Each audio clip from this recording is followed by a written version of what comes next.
말씀을 보면 오나건대 너희는 나의 좀 어리석은 것을 용납하라. 청하건대 나를 용납하라. 내가 어리석어지는 것, 내가 좀 바보스러워지는 것, 바로 그런 것에 대해서 너희들이 좀 용납해 줬으면 좋겠다. 이렇게 말씀을 드리고 있는데, 이 사도 바울이 내가 어리석다고 생각되어지는 것, 내가 스스로 어리석어지는 것이라고 하는 그 어리석음이 무엇이겠습니까? 진짜로 사도 바울이 지혜가 부족하고 세상에 지식이 부족해서 내가 어리석다 이렇게 말하는 것이 아닙니다. 사도 바울은 참 수준 높은 사람입니다. 그래서 그 수준 높은 인격에서 얘기하는 거예요. 내 어리석음, 내가 어리석다고 생각하는 것은 세상에 지혜가 부족한 것도 아니요, 세상에 지혜가 부족한 것도 아니요, 내가 나를 자랑하려고 하니 그것이 나의 수준에 있어서, 내 인격에 있어서 참 마땅치 아니하도다, 하기 싫도다. 그러나 내가 부득불 자랑할 수밖에 없으니 내가 내 자랑을 하더라도, 내가 좀 어리석은 것으로 내가 생각하더라도 내가 자랑할 터이니 너희들이 좀 들어주기를 원한다. 이렇게 얘기하고 있는 것을 우리가 들어볼 수가 있습니다. 그러면 사도 바울이 왜 이렇게 어리석음, 자기가 자랑하는 것을 어리석다고 생각함에도 불구하고 그 어리석은 자랑을 하려고 하느냐? 사도 바울이 고린도 교회 교인들에게 복음을 전했잖아요. 그런데 그 복음을 변질시키는 사람들이 들어와서 일단에 고린도 교회 교인들이 변질된 복음을 받아들이고 있으면서도 그것이 잘못된 것인 줄을 모르고 오히려 복음을 전해준 사도 바울을 멀리하기 시작하고, 또 사도 바울이 전해준 복음에서부터 멀어지기 시작하니까 사도 바울이 올바른 복음을 그들에게 전하기 위해서 부득불 자기가 하기 싫어하는 것까지도 하겠다. 이만큼이나 사도 바울은 복음을 전하는 데에 진심이었습니다. 복음을 전하는 데 있어서 그 복음에 유익이 되는 것이라면은 내가 싫어하는 것까지라도 할 줄 아는 그런 사람이 바로 사도 바울이었는데, 그 사도 바울이 가장 자기의 삶 가운데에 어리석다고 생각하는 것은 바로 스스로 자기를 잘났다고 칭찬하는 것이었습니다. 그러나 부득불 그리스도의 복음을 너희들에게 온전하게 전해지게 하기 위해서 내가 부득불 내 자랑 좀 해야 되겠다. 그러니 너희들이 나를 용납해다오 하면서 자신의 자랑을 하고 있는데, 사도 바울의 자랑이 어떤 것인지를 우리가 한번 보고자 하는데, 이 사도 바울의 스펙이 얼마나 대단한지를 우리가 오늘 성경 말씀 속에서 찾아볼 수가 있습니다. 2절에 보면 내가 하나님의 열심으로 너희를 위하여 열심을 내노니 내가 너희를 정결한 한 처녀로 한 남편인 그리스도께 드리려고 중매함이로다. 그러나 나는, 이 사도 바울은요, 복음을 전할 때, 특별히 고린도 교회 교인들에게 복음을 전할 때 적당히 전한 게 아니었어요. 우리가 어떤 사람한테 무엇을 전한다고 할 때, 가르친다고 할 때 그 농도가 다 다르잖아요. 어떤 사람은 내가 알고 있는 것의 50%만, 어떤 사람은 내 마음의 진심의 70%만, 이런 식으로 전하기 쉬운데, 사도 바울은 고린도 교회 교인들한테 복음을 전할 때에 100% 전했어요. 최선을 다해서 전했습니다.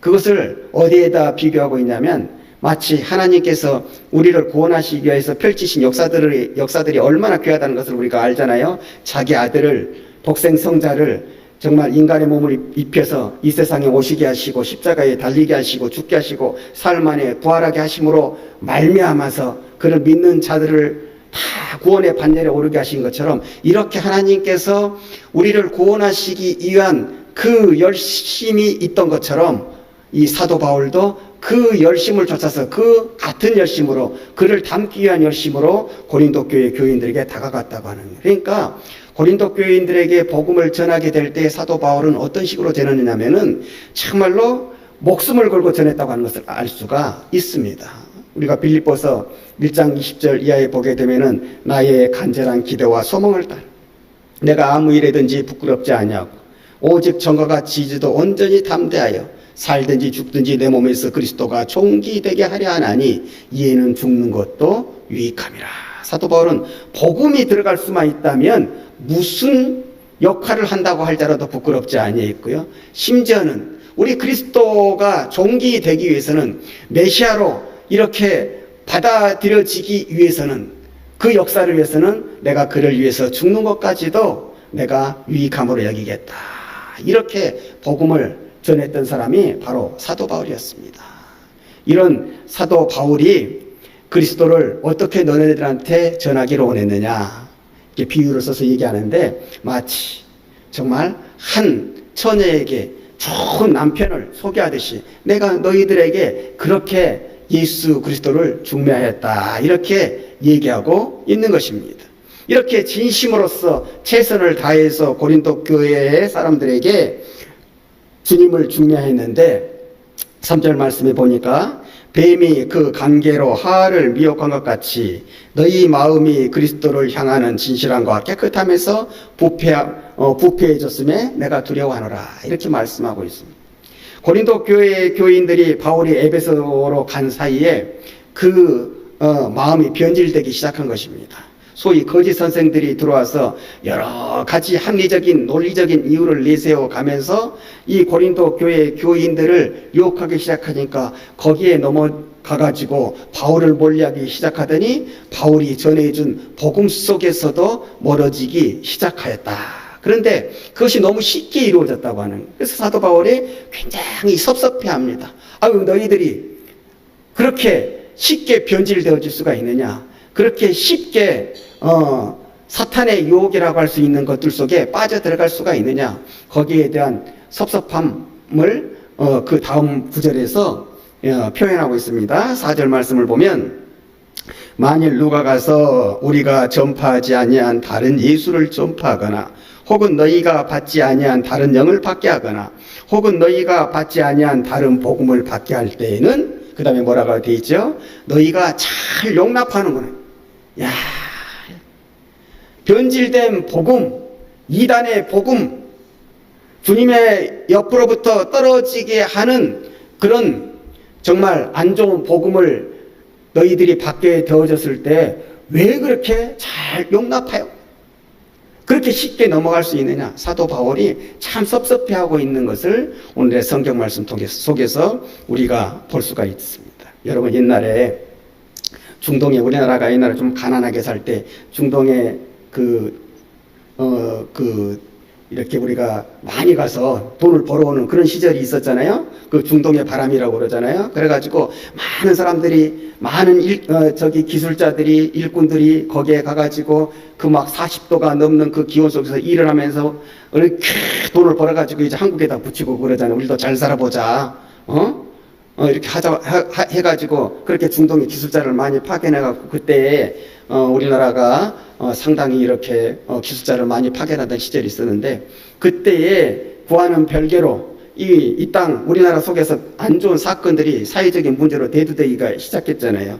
왜냐하면 이제 남편하고 너무 떨어져 있으니까 이제 그 떨어져 있는 부인들이 외로우니까 그런 사람들을 유혹하게 하는 그런 사람들이 있었잖아요. 그래가지고 소위 뭐 캬바레 같은 데에서 이렇게 춤바람이 많이 일어나가지고 거기에서 이렇게 막 넘어가가지고 여러 가지로 사회적인 문제로 대두되었던 것을 우리가 기억하지 않습니까?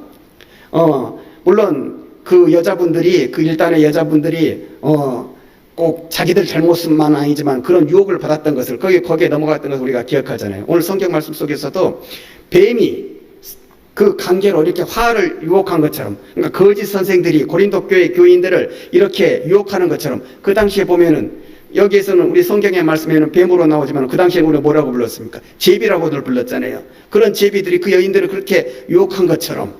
그런데 오늘 사도 바울께서 뭐라고 말씀하시냐면, 그런 유혹에 너희가 얼마나, 왜 그렇게 쉽게 넘어갈 수가 있느냐, 너희들이 그 정도밖에 안 되었느냐, 참 내 가슴이 아프다, 내 마음이 아프다, 이렇게 자신의 속쓰린 마음을 이렇게 나타내고 있는 것을 오늘 성경 말씀 속에서 우리가 너희가 잘 용납하는구나 라고 하는 말로 이해를 할 수가 있는 것입니다. 여러분, 바울이 고린도 교회를 세울 때 얼마나 힘들게 세웠는지를 우리가 다 아시잖아요. 바울이 그 고린도, 여러분 다른 걸 다 떠나서요, 교회 하나가 전혀 복음을 모르던 사람에게 복음이 들어가기 위해서 우리가 얼마나 수고해야 되는지를 여러분들도 경험해 보셨으니까 다 아실 거예요. 처음에는 뭐가 뭔지를 모르니까 우리가 정말 친절한 것으로 대하지 않습니까? 뭐 먹을 거 있으면 갖다 주고 뭐 다른 어려운 일도 대신해 주고 그 한 사람을 믿는 사람으로 만들기 위해서 정말 여러 가지 수고를 다하잖아요. 그러다 보면 이제 어떻게 해서 교회에 나오다 보게 되면 워낙 생뚱이니까 여러 가지로 처음부터 기억, 미응 가르치듯이 예수님이 어떤 분이시며 하나님이 어떤 분이시며 이 하나하나에게 다 가르치게 되잖아요. 그 시간이 얼마겠으며 거기에 대해서 드리는 그 수고가 얼마겠습니까?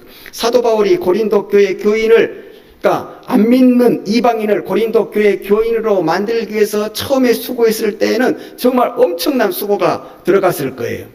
그런데 그런 것에 비해서 그런 고린도 교회 교인들을 변질시키기 위해서 거짓 선생들이 노력했을 때는 그런 노력까지는 가지도 않고 지극히 작은 노력으로도 지극히 합리적인 또한 논리적인 그러한 이상한 수사학적인 언변으로 이 고린도 교회 교인들을 유혹했을 때는 너무너무나 쉽게 넘어갔다고 하는, 우리가 이걸 잘 알아는 거예요. 안 믿는 사람에서 믿는 사람 하나가 만들어지기는 얼마나 수고가 많이 필요한데, 믿는 사람이 안 좋은 것으로 이단으로 넘어가는 것은 너무나 쉽다고 하는 것도 우리가 알아야 되는 거예요. 여러분, 이단이 공격하는 대상이 누굴 것 같아요? 이단이 자기네가 갖고 있는 그런 이상한 것을 믿게 하기 위해서 이단이 포교하는 대상, 이단이 전도로 삼는 대상 보세요. 우리하고 달라요. 우리는 주로 안 믿는 사람이 먼저가 대상인 거예요. 우리 가까이 있는 사람, 또한 크게 봐서는 안 믿는 사람을 믿는 사람으로 만들어서 하나님의 나라가 이렇게 확장되어지는 것을 원하잖아요. 그러나 이단들은 그게 아니에요. 이단들은요, 안 믿는 사람은 전혀 상관하지 않으려고요. 관계하지 않으려고. 왜 그런지 아세요? 안 믿는 사람에게는 아무리 자기 이단의 교리를 설파해봐야 세계의 경일기 다 모르는 얘기. 지금 이분이 뭔 소리를 하고 있어? 전혀 이렇게 대화가 안 되거든요. 전혀 씨알이 안 먹히거든요. 그래서 그 사람들은 믿는 사람을 공격하는 거예요. 믿는 사람들한테 딱 찾아가가지고 어떤 성경 구절 하나 딱 들이대면서 이것이 무슨 뜻인지 아세요? 요즘 교회에서 이렇게 말하는 것은 다 틀린 것입니다. 내가 여기에 대해서 제대로 알고 있으니까 이제 나하고 성경 공부 좀 해봅시다. 그래가지고 그 이상한 것들을 합리적으로 논리적으로 이렇게 해석을 하고 맞춰가지고 그것을 가지고 공격할 때 그게 맞는 이게 더 합리적이네 이렇게 해서 넘어가게 된다고. 그러니까 이단은요 포기의 대상이 벌써 다르다고 하는 것을 알아야 되는 거예요. 여러분 오늘 성경 말씀에 봐도 이 거짓 선생들이 다른 데에 가서 자기네 교리를 선포했습니까? 안 했습니다. 복음이 안 들어간 곳에는 전하지 않냐고, 복음이 이미 들어간 곳에서 거짓 선생들은 거기에 찾아가서 복음을 알고 있는 사람들을 향하여서 몇몇 안 되는 정말 그 이상한 그러나 자기 나름대로는 그 합리적인 논리적인 그 수사학적인 언변을 사용하여서 이 고린도 교회 교인들을 공략하였을 때 그들이 너무 쉽게 넘어갔기에 사도 바울이 그렇게 섭섭해하면서 가슴 아파했던 것을 오늘 성경 말씀 속에서 찾아볼 수가 있는 것입니다. 그렇게 공격하는 그들의 이론 중에는 뭐가 있었느냐? 사도 바울은 사도가 아니라는 거예요. 사도 바울은 그냥 전도자라는 거예요. 그런데 그런 사도 바울한테 너희가 어떻게 너희의 지도자라고 할 수 있느냐? 너희의 목회자라고 할 수 있느냐? 그 사람은 그런 정도의 사람이 되지 못해. 그러니 지금 너희 옆에도 있지 아니하고 그냥 떠나갈 수밖에 없어. 너희가 오래 있으면 실력이 탄로날 거기 때문에 그 사람은 그렇게 저쪽 가서 또 다른 데 가서 이제 복음을 전파한다고 그렇게 살아갈 수밖에 없어.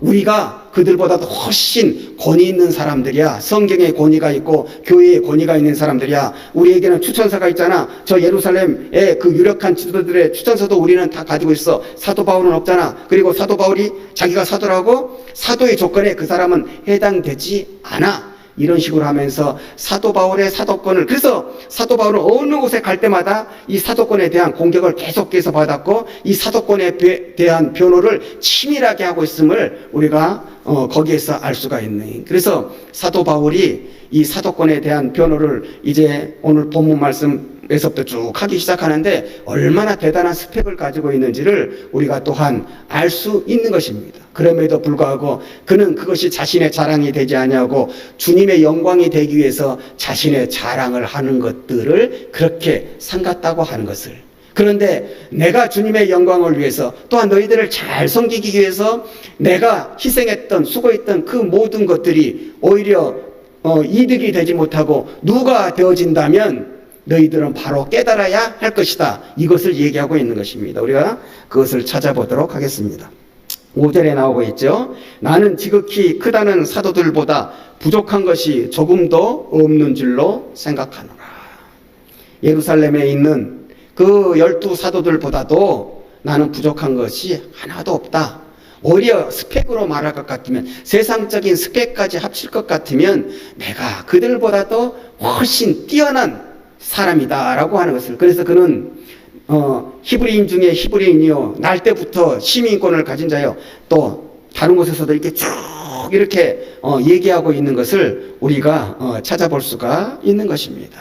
그리고 6절 말씀에 보게 되면 내가 비록 말에는 부족하나 지식에는 그렇지 아니하니 이것을 우리가 모든 사랑 가운데에서 모든 일로 너희에게 나타내어노라. 이 사도 바울에 대해서 말이 언변이 부족하다고, 설교가 부족하다고 이렇게 공격했거든요. 그러니까 사도 바울도 그것까지 인정하는, 얼마나 싫었겠어요. 그러나 이것도 그냥 솔직하게 다 얘기한, 그래 내가 말에는 좀 부족하다고 생각하나 그러나 지식에서는 그렇지 아니하다. 세상 지식으로도 그렇고 하나님에 대한 지식으로도 그렇고 또 체험으로 하늘나라 천국을 경험한 그런 영적인 지식에 있어서 그는 하늘나라까지 다 구경을 했잖아요.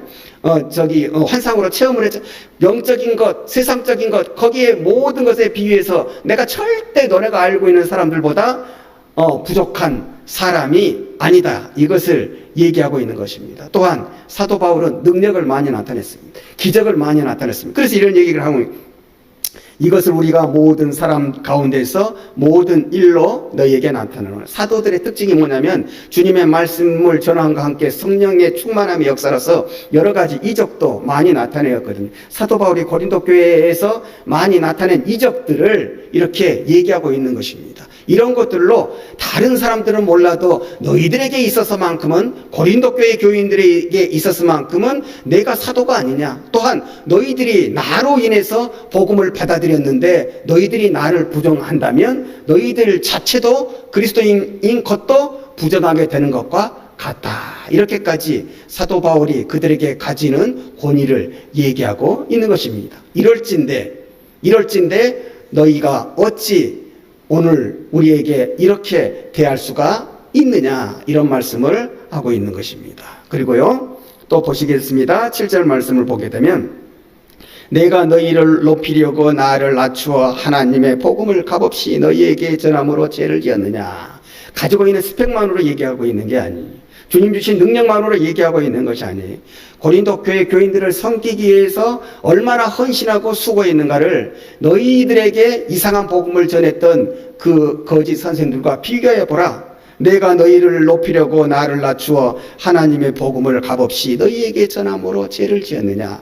너희를 섬김으로 내가 너희를 참 잘났다 칭찬하고 조금만 잘해도 그것이 사실은 그리스도인으로서 보통의 일에 불과한 것이지만은 너희들이 그러한 모습을 나타냈을 때 그것을 잘했다고 칭찬하고 참 나같이 부족한 사람 가운데에 너희들이 나타나게 된 것을 하나님께 감사하고 내가 이렇게 너희들을 섬긴 것, 이것이 어떻게 오히려 하나님의 영광을 위해서 그런 것들이, 내가 너희들에게 낮췄던 것들이 누가 되어질 수 있느냐.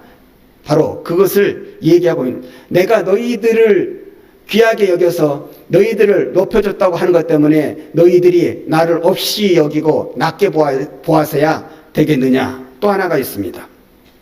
8절에 내가 너희를 섬기기 위하여 다른 여러 교회의 비용을 받은 것은 탈취한 것이라. 사도 바울은 고린도 교회에서 일절의 비용을 받지 않았습니다. 사실은 고린도 교회가 다른 지역의 교회들보다도 훨씬 잘 사는 교회입니다. 왜냐하면 여기는 상업적으로 굉장히 발전돼서 돈이 이렇게 많이 그 사회 가운데 이렇게 돌아다니는 그런 데서 다른 데보다도 훨씬 경제적으로 윤택한 생활을 하던 사람들이 고린도 교회 교인들인데, 그 고린도 교회 교회에서 사도 바울은 그 목회에 필요한 비용을 받지 않았다고 하는 거예요. 그러니까 하다 보니까 부족한 것이 있더라 이거예요. 근데 그 부족한 것을 어떻게 했느냐?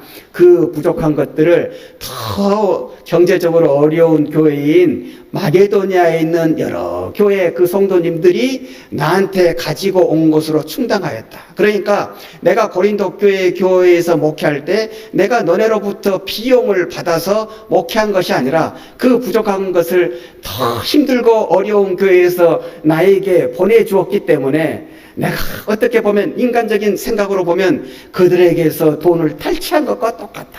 이렇게까지도 얘기하고 있는 것입니다. 그래서 오늘 성경 말씀에 내가 너희를 섬기기 위하여 다른 여러 교회에서 비용을 받은 것은 탈취한 것이라. 9절에 또 내가 너희와 함께 있을 때의 비용이 부족하였으되 아무에게도 누를 끼치지 아니하였음은 마게도니아 온 형제들이 나의 부족한 것을 보충하였음이라. 내가 모든 일에 너희에게 폐해를 끼치지 않게 하여 스스로 조심하였고 또 조심하리라. 지금까지 내가 너희를 위해서 복음만이 온전히 들어가게 하기 위해서 내가 너희들을 섬기기 위해서 나를 낮췄으며 내가 세상적인 스펙도 하나도 자랑하지도 않았으며 또한 너희들에게 누가 혹시라도 복음을 전하는데 누가 될까봐 내가 너희들에게 처음 복음을 전할 때부터 지금까지 내가 너희들에게는 그 복음에 상당한 비용을 달라 이렇게 전하지도 않았노라 라고 하면서 고린도 교회 교인들을 향한 정말 그 뜨거운 마음 그리고 그 조심스러운 마음, 내가 지금까지도 이렇게 조심스럽게 살았지만은 나는 이것을 내가 그것으로 인해서 너희들에게 때로는 업신여김도 받았지만은 내가 이것을 잘못된 것이라고 생각하지 않는다. 나는 이것이 맞다고 생각한다. 내가 이렇게 너희들한테 조심하여 살아왔듯이 앞으로도 또 조심하며 살 것이다. 복음을 전하기 위해서는 나는 어떤 모든 것도 다 감수하리라. 이렇게 고린도 교회 교인을 향한 뜨거운 사랑과 복음을 향한 정말 그 헌신적인 마음을 오늘 성경 말씀을 통해서 피력하고 있습니다. 여러분, 하나님의 교회가 하나 세워지기까지 이렇게 우리들보다도 앞서 살았던 믿음의 큰 선배들의 이러한 헌신적인 노력과 수고가 있었기 때문에 오늘 우리가 이렇게 복되게 살아갈 수 있는 줄을 우리가 깨닫고, 우리가 다 사도 바울만큼 살 수는 없지만은 정말 이런 것들을 삶의 신앙의 모본으로 생각하면서 살아가게 되어질 때에 우리 마음의 중심을 보시는 그 하나님께서 우리 마음의 귀함을 아시고 우리도 우리가 모르는 가운데 하나님이 높여주시는 그 존귀함으로 여러분들이 신앙의 아름다운 정말 하나님의 응답을 받으며 살아가시는 귀한 우리 믿음의 식구들이 되어지시기를 주님의 이름으로 축복을 드립니다.